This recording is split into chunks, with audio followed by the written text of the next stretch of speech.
Hello, my name is Macy. I'm 42 years old and have been married twice. My second marriage has been wonderful, but my first was a disaster. My first husband's name is Bobby, and we were high school sweethearts. I was a cheerleader and he was a jock. We had a lot of fun together, and he made me happy back then. He was my first boyfriend, so I did everything for him because I thought he was the one I'd be with forever. We planned to go to the same university so we could stay together. But in my second year, when I was 19, I got pregnant. My family was upset, and I wasn't thrilled either. My mom kept telling me that life with Bobby wouldn't be easy. My family never liked him but couldn't really explain why. They just had a bad feeling about him.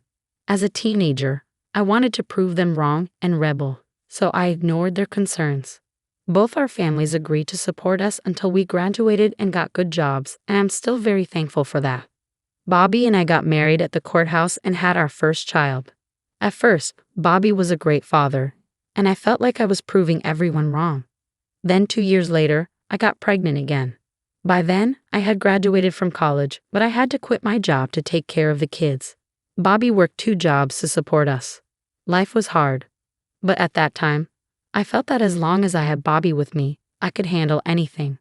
But a couple of months after our second child was born, Bobby started acting very differently. I tried to talk to him about it, but he wouldn't listen. One day, I took the kids out for a walk and came back to an empty apartment. All of Bobby's things were gone. I panicked, and seeing me panic made the kids cry. I tried calling him several times, but it went straight to voicemail. I remember rushing to my mother's house with the kids crying while I tried not to break down. When my mother opened the door, she looked worried and let us in. "What happened?" she asked. "I think Bobby left me," I said. "What? What do you mean?" "I took the kids for a walk, and when we got back, all his stuff was gone. I can't reach him." "Oh no, do you know why he might have left?" "I don't know. He'd been acting very differently for a while. But he wouldn't talk to me. And then today, he just left." "Okay, calm down. We'll wait a while, and if he doesn't come back, we'll file for divorce. I'll help you out." But I loved him. How could he do this to his children? "I know. I wish I could find him for you and ask him all these questions, but we have to move on. Not because he'll heal you, but because you have 2 kids to raise." My mom was right. I spent the next few months painfully getting over him while raising 2 kids who looked a lot like him. I cried myself to sleep many nights, but eventually, months turned into years, and I slowly got over the pain. My kids obviously asked questions about their father, and when they were old enough, I told them the truth. They were devastated, but surprisingly understanding. As a family, we learned to live past the pain. My mom was a huge help and made raising 2 kids much easier than it would have been alone.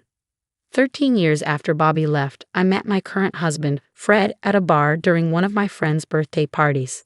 My mom was watching the kids, so I thought it was a good time to relax and have some fun with my friends. Most of the night, I stayed with my friends, chatting and laughing. Towards the end of the night, Fred approached me. My friends had been encouraging me to meet someone for years, but I was too traumatized by Bobby to try. So when Fred came up to me, my friends stepped back to watch as I talked to him. He started by asking if he could buy me a drink. I wasn't going to turn down a free drink, so I said yes. We waited until we got our drinks to start talking. "So what brings you here?" he asked. "Ah, it's my friend's birthday, and I'm just here to celebrate with her," I replied. "That's nice. How about I send over some drinks for all of them?" he offered. "All of them? There are 7 more people there." "It's all right. I'll make up all the money I spent here the next 2 hours, so no worries." "So you're rich? Ha, I guess you could say that. Of course, I'm not trying to brag or anything. No, it's a great thing to flaunt. Not a lot of people get to do that, and you aren't being a jerk about it. You're buying a bunch of strangers drinks because I told you it was one of their birthdays. What can I say? I have a particular weakness for pretty women. You're so weak you believe everything they say, even lies." "Yes, of course. Although did you lie?" he asked with a playful smile. "No, it is one of their birthdays. But it is concerning that pretty women make you weak. You should get that checked," I joked. "How about you help me with it?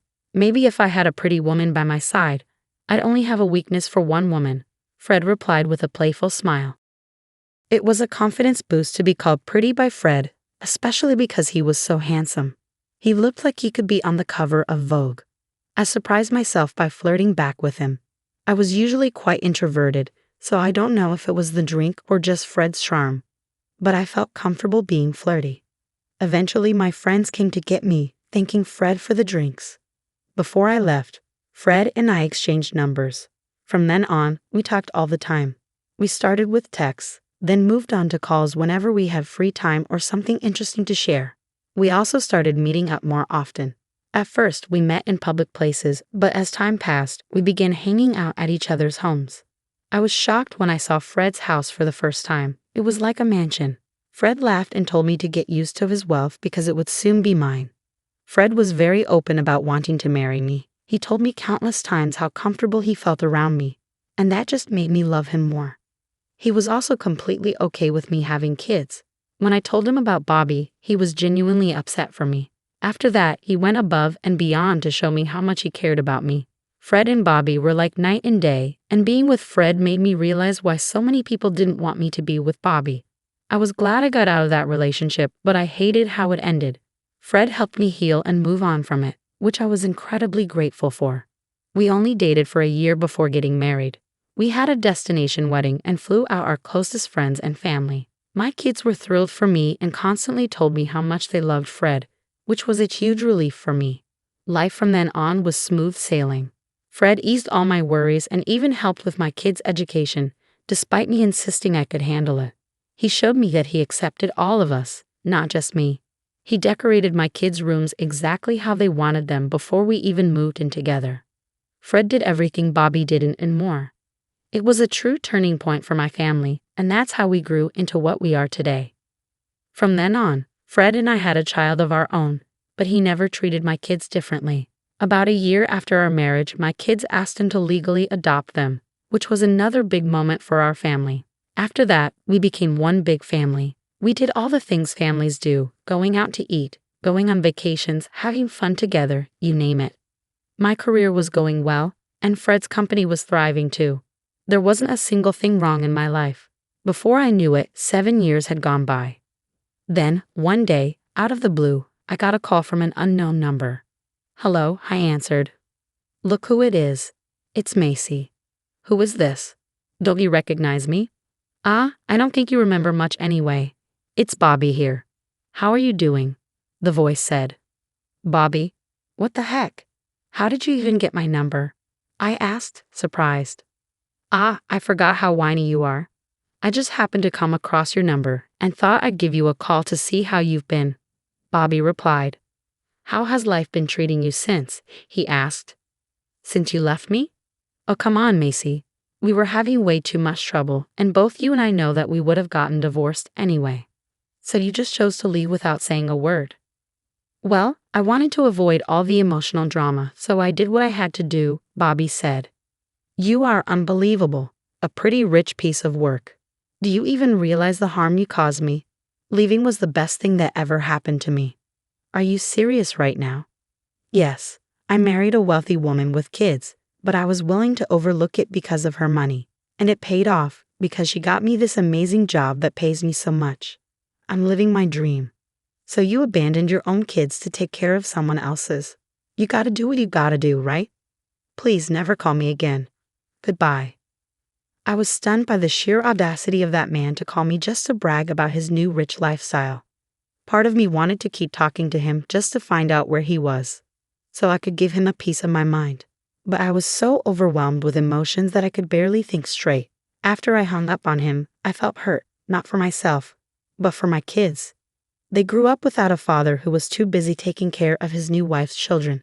We struggled, but what did he expect? We were just high school graduates when we had our first child. Where would we have gotten the money for ourselves? At the same time, I felt disgusted. He was the epitome of a sleazebag. He only cared about someone if they had something to offer him. I decided to block his number because I didn't want to deal with him anymore. That chapter of my life had been closed for long enough, and I never wanted it reopened. I told Fred about it later that night, and he was understandably upset but also glad that I blocked Bobby's number. We decided to move forward from that. About a week later, I received another call from an unknown number, and once again, it was Bobby. I was getting frustrated by his constant calls. He called to brag about his luxurious lifestyle, his new expensive car, and how well his kids were doing at school. I didn't bother being polite this time. I just hung up on him. But that didn't stop him. He kept calling every week after that, telling me about his extravagant purchases. I blocked him with every new number he used, but he kept finding ways to reach me. Eventually, I stopped answering his calls altogether because he was becoming a nuisance. It seemed like he enjoyed bothering me.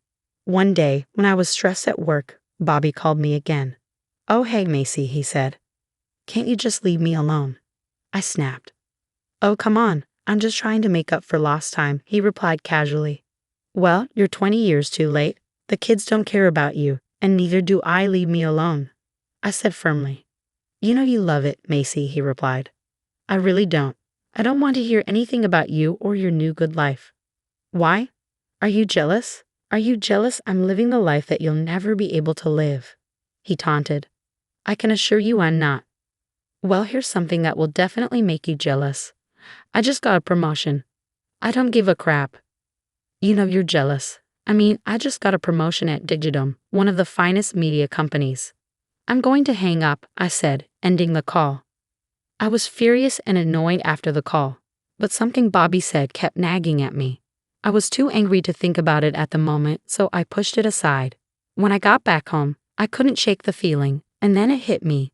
Bobby mentioned working for Digidom, one of the top media companies in our city, and it struck a chord because Fred is the CEO and founder of that company, my husband.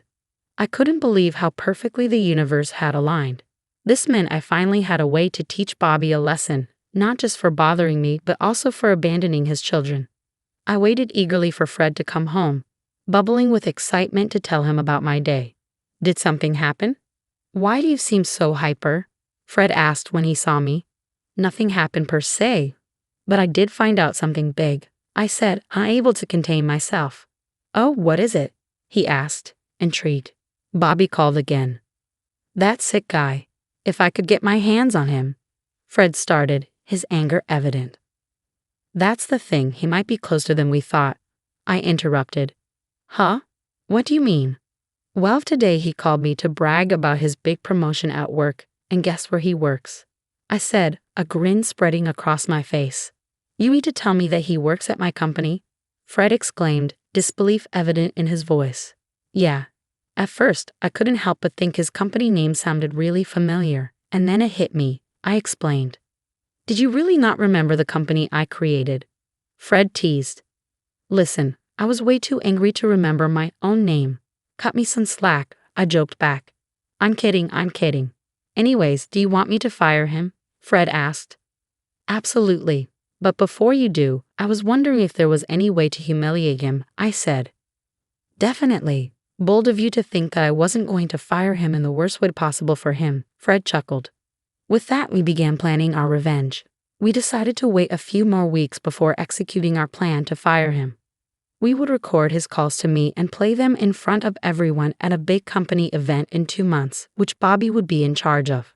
There would be several big names present, and we would tarnish his reputation. Over the next few weeks, I answered Bobby's calls calmly, knowing I had the upper hand. I listened to him boast about his wealth and my lack of it, all while recording every conversation. These recordings would come back to haunt him, and I couldn't wait. At the end of the 2 months, the event arrived. Normally, I avoided big crowds, but this time, I wanted to see Bobby's downfall while I sat on the throne. Fred bought me a stunning, expensive dress for the occasion. I stayed in the car until Fred called me, not wanting Bobby to see me and run. I entered when Fred introduced me during his speech. As I walked on stage, Bobby's face dropped. I smirked as I passed him, watching him sweat. Fred praised me and spoke about our wonderful years together, raising my kids. With every word of praise, Bobby seemed to sweat more. I beamed with pride as the crowd applauded me. Then Fred's speech took a surprising turn. He spoke about how I had been harassed by my ex-husband recently, detailing how he had abandoned me and our kids to start a new family with someone wealthy. But fate had a twist in store because my ex-husband worked for Fred's company. The crowd murmured in shock, speculating about who my ex could be. Fred quieted them down, promising to reveal the identity. He pointed at Bobby, declaring him to be my ex-husband. The crowd buzzed with disbelief. Bobby looked like he might faint, realizing there was no way out. Fred wasn't finished, he had proof. He played the recordings of Bobby's calls to me, exposing his behavior. Bobby froze as the truth unfolded. Fred announced that due to Bobby's actions, he was fired.